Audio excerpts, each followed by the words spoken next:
Bonjour à tous et bienvenue sur la chaîne Wrestling Love. On se retrouve aujourd'hui pour une toute nouvelle vidéo. Alors dans cette vidéo on va parler d'un show de la Basara. Du coup c'est la première fois qu'on parle de Basara sur la chaîne. Moi même c'était la première fois que je voyais Basara. Après évidemment il y avait des noms que je connaissais sur le show. Alors le show personnellement m'intéressait parce qu'il y avait un match de titre Iron Fist Tag, donc qui sont les titres tag de Basara, qui était en pré-main event, qui était placé en pré-main event. C'était Isami Kodaka et Daiki Shimomura contre les Astronauts que je connais un peu de BJW, un peu d'All Japan également, ils ont fait quelques trucs chez All Japan. Donc fatalement voilà, moi j'aime beaucoup les Astronauts, du coup fatalement ça m'intéressait. Le show est sorti en gratuit sur Nico Pro le 21 juillet. Donc voilà, donc moi personnellement j'ai décidé de le mater et du coup de le reviewer là parce que quand même il y avait un match de championnat assez important.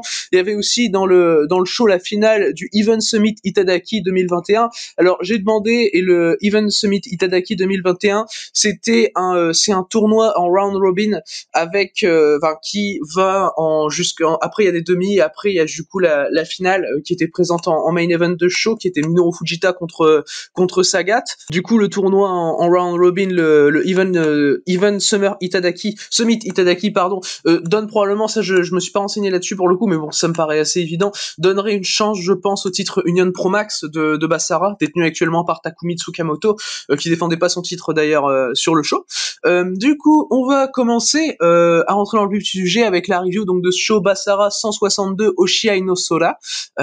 Du coup on va commencer avec l'opener. L'opener c'était Kosuke Sato qui affrontait Takato Nakano. Alors Kosuke Sato je le connais vite fait parce que je l'ai vu quelques fois chez Big Japan, il a fait quelques trucs également chez Zero One cette année. Takato Nakano pour le coup je pense pas que je connaisse, très honnêtement. Je pense pas l'avoir déjà vu. Du coup victoire de Takato Nakano en un peu plus de 9 minutes. Nakano est signé chez Basara, donc ça me paraît assez logique. Pour ouvrir le show, c'est un bon petit match. On a des bons échanges entre Sato et Nakano. L'action est finalement assez fluide. C'est même pas trop long, comme je vous l'ai dit, le match dure même pas 10 minutes. Et donc voilà, pour moi, ça a fait le taf. Après, c'était évidemment pas le match le plus intéressant à voir de ce show, mais franchement, les deux gars ont fait un bon job. Je connais déjà Kosuke Sato de base, du coup, j'ai quand même un repère par rapport au match. Du coup, ça m'a aidé également parce que je rappelle que c'est le premier show que je mate de Basara. Mais franchement, c'était un bon petit opener. Franchement, c'est assez. Moi, j'aime bien ce genre de petit opener. Voilà, ils cherchent pas à faire trop. Voilà, c'est bien fait. C'est pas too much, rien. Et j'aime bien ce genre de petit opener. Ça te rentre bien dans les shows. C'est bien fait. Du coup, voilà, victoire de Takato Nakano en un peu plus de 9 minutes. Du coup, on va pouvoir passer au deuxième match du show. Le deuxième match du show, c'était un Jacket Tag Team match avec Ryota Nakatsu et Trans-Am Hiroshi qui affrontaient Banana Senga et Tsutomu Usugi. Alors le match déjà c'était un match qui se déroulait sous forme de round. Ça au début je le savais pas, donc je m'en suis rendu compte au fur et à mesure que je découvrais finalement le match. Jacket Tag Team match, je pense que ça doit être dû à la Steep finalement. Ça se déroulait en round, on est allé jusqu'au troisième round. Le match a fini au bout d'une minute du troisième round avec un no contest. Donc voilà, pas de vainqueur pour ce Jacket Tag. Alors déjà premièrement le match je l'ai vraiment pas trouvé fou. Le match lui-même c'est vraiment compliqué. Après il y avait je pense un but de comédie également puisqu'on avait quand même Trans-Am Hiroshi ou encore Banana Senga qui étaient dans le match. Donc bon c'est pas les workers les plus sérieux au monde non plus, surtout Trans-Am Hiroshi que j'ai pu déjà voir souvent pour le coup du côté de chez Gato Move ou même de chez DDT, de chez DDT il me semble. Du coup franchement bon c'était pas le match le plus intéressant comme je dis. Voilà, moi je lui ai mis 2, c'est le moins bon match du show. Pour moi c'est juste c'est pas mon délire en tout cas déjà. Et la fin en plus de ça, la fin déjà je l'ai pas comprise de suite parce que t'arrives, t'es en troisième round et d'un seul coup le match se finit, tu te dis mais qu'est-ce que c'est en fait, et en fait je vais voir le résultat sur Cage Match et je me rends compte qu'en fait c'est un no contest. Donc bon c'est plutôt compliqué on va dire. Voilà, c'est pas la meilleure fin au monde, voilà, parce qu'en fait il y a rien qui est amené. C'est un peu dans la continuité du match, mais c'est pas bien. Honnêtement, c'est pas bien.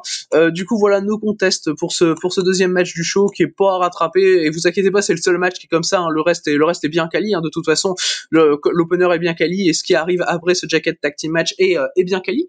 Du coup, on va continuer avec le troisième des 5 matchs de ce show. Le troisième match du show, c'était Masato Kamino Takumi Tsukamoto, donc Takumi Tsukamoto qui est actuel champion Union Pro Max de Basara, et Yasu Yasu Urano que j'ai eu déjà l'occasion de voir du côté de chez DDT. Ils affrontaient Daichi Kasato, Yusuke Kubo et Fuma que j'ai lui déjà eu l'occasion de le voir dans des petits shows DDT. Du coup le match il a duré un peu plus de 12 minutes, victoire de Kamino Tsukamoto et Yasu Urano. Yasu Urano qui était allé en demi-finale du Even Summit Itadaki 2021, donc j'ai trouvé ça logique qu'ils prennent quand même la victoire. Takumi Tsukamoto qui est champion Union Pro Max, qui sera probablement challengé par le vainqueur du tournoi désigné dans le main event de show, donc ça paraît assez logique que cette équipe la gagne. Le match dure un peu plus de 13 minutes, voilà, c'était même pas trop long, franchement ça a très bien fait le taf. C'est mon c'est mon troisième match préféré du show à titre personnel. Tu as dans le match un Takumi Tsukamoto qui fait vraiment une très bonne performance à mon sens, il a des bons échanges à chaque fois qu'il est dans le ring finalement, et peu importe contre qui c'est, hein, que ce soit contre Fuma, que ce soit contre Yusuke Kubo, ou que ce soit contre Daichi Kasato, même si je connais bien moins pour le coup Daichi Kasato, c'est clairement la première fois que je le vois. Lui, il est signé chez Basara de toute façon, et je viens de voir qu'il avait fait un tag chez DDT cette année, donc c'est la deuxième fois que je vois Daichi Kasato.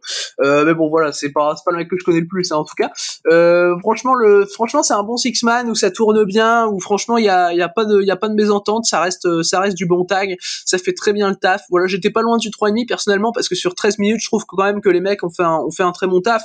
Après bon voilà, il y a rien de spécialement incroyable dans le match, ça fait vraiment filler. C'est là pour donner une victoire à Tsukamoto, à Yasu Urano également qui est dans l'équipe. Donc franchement moi je vois son intérêt en tout cas. Et c'était du coup le dernier match considéré comme de l'undercard finalement, parce que du coup maintenant on va pouvoir passer sur les matchs importants de ce show Basara 162.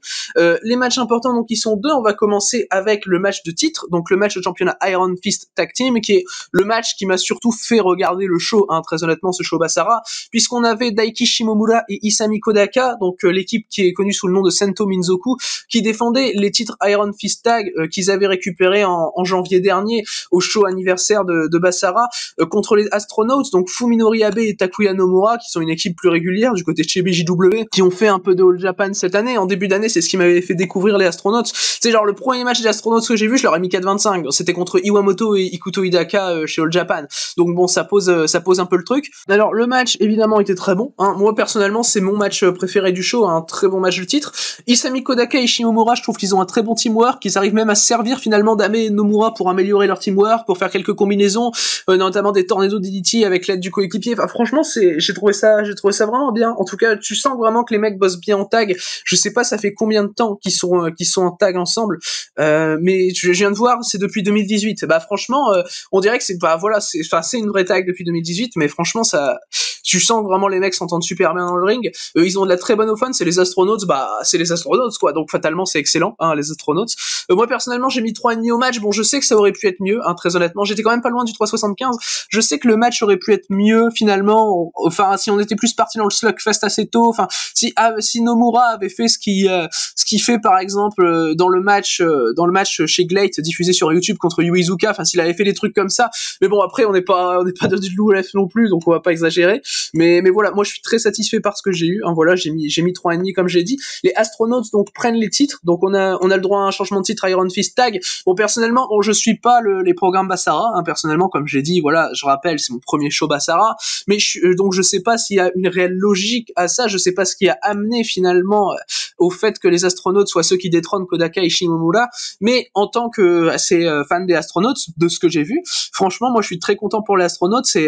Finalement, ça va peut-être me mettre un peu à Basara, bon pas trop non plus, hein, très honnêtement, parce que bon, la diffusion Nico Pro de la Basara, c'est une galère, hein, très honnêtement, franchement, de Nico Pro de base, moi personnellement, j'ai pas trop de problème avec Nico Pro, mais alors là pour ce show Basara, c'était catastrophique. En fait, si vous voulez, de toute façon, je vais venir à la finale du tournoi juste après, parce que là, de toute façon, j'ai fini par rapport au match de titre tag.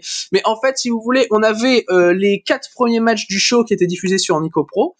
Donc voilà, jusqu'au Iron Fist Tag. Derrière, on avait les 2 demi-finales du tournoi qui étaient diffusées dans la foulée, les 2 demi-finales qui avaient eu lieu dans le show précédent, le Basara 161. Du coup, ce qui fait que tu te retrouves avec un Fuma Sagat et un Minoru Fujita Yasu Urano. Et juste après, tu as la finale du tournoi. Donc moi, en fait, je savais pas parce que je pensais qu'ils diffusaient uniquement le show Basara 162, voire les demi-finales juste après, finalement, le show. Mais en fait, ils les foutent en plein milieu et c'est une vraie galère. Et du coup, je me suis maté la première demi-finale sans le faire exprès parce que, en fait, je savais pas qui était Sagat. Je savais pas à quoi ressemblait Sagat. Yasu Urano, c'est pas le mec que je vois le plus souvent non plus, donc j'ai pas spécialement remarqué la chose. Et je me suis maté le Fujita Yasu Urano.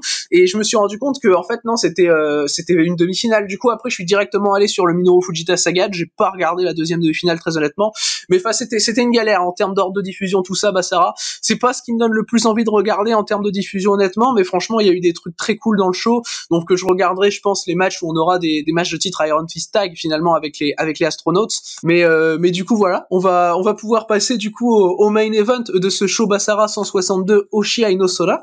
Le main event c'était Minoru Fujita qui affrontait Sagat, donc dans la finale du Event Summit Itadaki 2021. J'ai rappelé un peu ce qu'était le tournoi en tout début de vidéo. Le match était très bon, hein, voilà, franchement c'est 20 minutes de très bon catch entre Fujita et Sagat.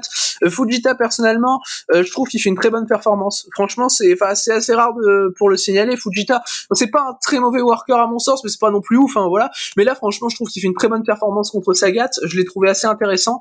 Sagat a également de la bonne offense, hein, mais c'est Fujita qui est montré comme vraiment très strong, hein, dans le match finalement. Il va claquer assez tôt dans le match un pile driver sur l'apron sur Sagat que j'ai trouvé vraiment très bien, parce que ça fait pas, en fait finalement le pile driver sur l'apron fait pas too much, parce que franchement il endommage vraiment dans une optique de network, il endommage vraiment Sagat, et également franchement il permet de montrer que Fujita a une offense très strong, enfin finalement voilà, et c'est bien pour donner une offense très impactante finalement à Fujita, je trouve, par rapport à comment a été écrit le match. Moi personnellement j'ai trouvé ça assez logique. Plus tard dans le match, Fujita va refaire un tombstone, cette fois-ci dans le ring, enfin tu sens quand même que ça veut péter les nuques, hein, du côté de Minoru Fujita. En tout cas c'est vraiment très bien fait. Moi personnellement j'ai mis 3,5, c'est un 3,5 qui est un peu en dessous du match de titre Iron Fist Tag, mais ça reste un très bon match à mon sens. Alors là aussi problème de diffusion, Basara sur 5, Nico Pro, je sais pas ce qu'ils ont fait. En fait t'es en plein match et d'un seul coup t'as plein écran sur le commentateur qui est en train de parler du match, et tu l'as pendant 5 minutes, et bah moi je l'ai passé évidemment, mais pendant 5 minutes t'as un plein écran sur le commentateur, tu ne vois plus le match, et après ils reviennent sur le match. Je comprends pas franchement ce qu'a voulu faire Nico Pro là, c'est assez catastrophique, mais bon voilà, et je suis pas du genre à me plaindre des diffusions de Nico Pro habituellement, hein, mais là pour ce Fujita Sagat et même pour ce show Basara en général c'était pas ouf du tout, très honnêtement. Du coup Minoru Fujita remporte le tournoi Event Summit Itadaki. Par rapport à comment a été montré le match, ça me paraît assez logique, et un Takumi Tsukamoto Minoru Fujita, finalement moi ça peut me paraître logique, hein, très honnêtement, sachant que Tsukamoto avait pris le titre BJW Deathmatch à Minoru Fujita. Du coup t'as une storyline qui va de chez BJW qui arrive finalement chez Basara, et moi je trouve que le booking finalement là a été très intéressant. J'ai pas suivi le tournoi dans son ensemble, mais le fait d'avoir un Tsukamoto Fujita pour le Union Pro Max, moi ça me paraît très logique finalement par rapport à ce qui a pu se passer plus tôt cette année, même très tôt dans l'année finalement, au show BJW New Year, à la BJW. Du coup finalement ça va être une sorte de revanche finalement pour Fujita, qui a dû gagner tout le tournoi pour en arriver à avoir sa revanche sur Tsukamoto. Du coup moi personnellement je suis bien intéressé par le match. Franchement je pense que ça peut être cool, surtout que bon, Fujita c'est pas le worker que je préfère honnêtement, mais il a fait une très bonne performance contre Sagat, donc moi je veux bien voir ce que ça donne contre Takumi Tsukamoto. Du coup voilà pour ce match, voilà pour ce main event, et voilà du coup pour ce show Basara 162 Oshi Ainosora. Alors par rapport au show dans l'ensemble, personnellement je l'ai trouvé bien cool. Bon t'as le tag jacket tag en deuxième match du show qui se finit en no contest, qui est vraiment très bizarre et très chelou et pas à voir à mon sens. Après finalement le reste, voilà, ça applique que ce match là, parce que le reste du show est vraiment très cool. Moi je conseille à titre personnel de mater les 2 derniers matchs du show, c'est clairement les 2 matchs qui valent le plus le coup. Le reste c'est undercard, hein, même si on a des bons matchs, hein, mais le reste, les 2 autres matchs que j'ai bien aimé c'est de l'undercard, et franchement le titre Iron Fist Tag et la finale du gros tournoi Basara, pour moi c'est 2 très bons matchs qu'il faut voir. Je sais pas si ça va sortir ailleurs que sur Nico Pro, si ça le fait vous savez quoi voir de ce show. Du coup voilà pour cette review de Basara 162. J'espère que cette review vous aura plu, merci à vous de l'avoir écouté, et du coup d'ici les prochaines vidéos je vous dis à la prochaine.